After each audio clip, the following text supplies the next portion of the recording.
Most of the time, the data that you need is not all in one table. Every day, analytical professionals have to join tables together to get the data they need. In this video, we're going to learn how.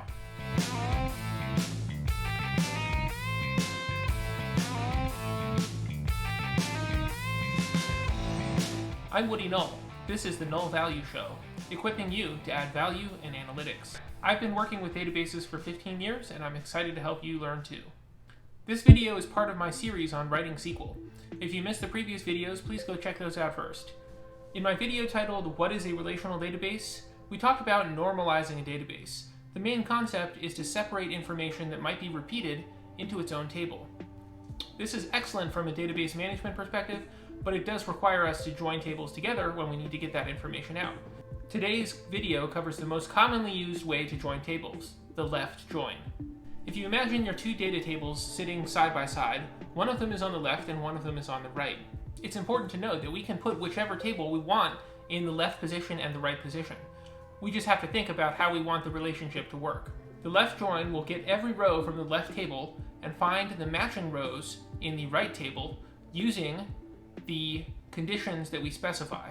In this example, we have a table of orders. Every order has an order ID, a date, a customer ID, and a sales rep ID.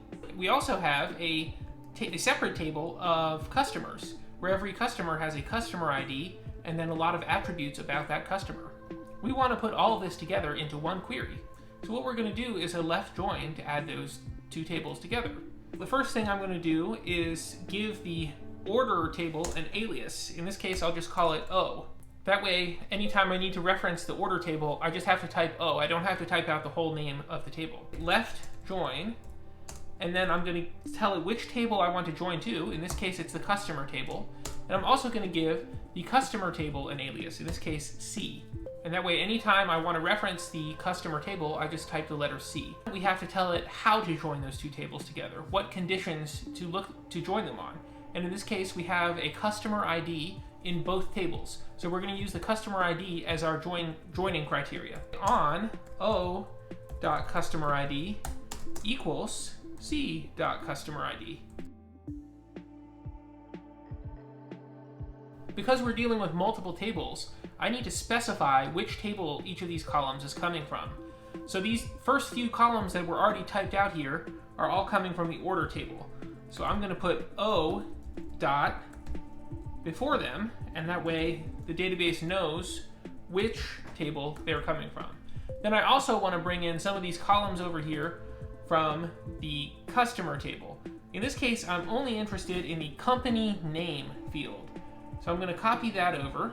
I have to put a C before it so that the database knows that it's coming from the customer table.